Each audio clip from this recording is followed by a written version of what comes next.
Pour commencer, où plusieurs détonations ont été signalées ce mardi dans une station du métro à Brooklyn. L'incident s'est produit en pleine heure de pointe. Il était 8h27 sur place. Vous découvrez les premières images. D'après les pompiers new-yorkais, 13 personnes sont blessées, 13 blessés dont 5 par balle. Fanny Chauvin, on vous retrouve tout de suite. Vous êtes notre correspondante à New York. Que sait-on à ce stade ?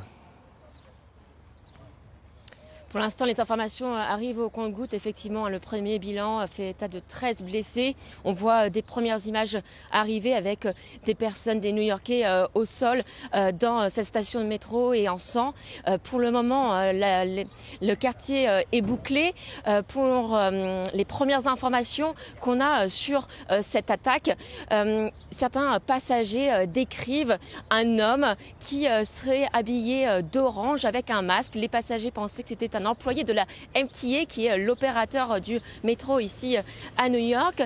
L'homme aurait lancé un engin explosif dans la station de métro avant d'ouvrir le feu. Ce sont les premiers témoignages qui nous arrivent. L'homme, selon plusieurs médias, serait toujours en fuite. Et cette attaque, vous l'avez dit, est arrivée en pleine heure de pointe dans un métro bondé dans le sud-est de Brooklyn. Cette attaque intervient dans un contexte où la criminalité est en hausse à New York. Nous attendons d'avoir plus d'informations dans les minutes à venir. Est-ce que les métros fonctionnent toujours, Fanny, à l'heure qu'il est ? Pour le moment, le métro accuse bien sûr des retards. Les métros certaines lignes du métro de Brooklyn sont stoppées.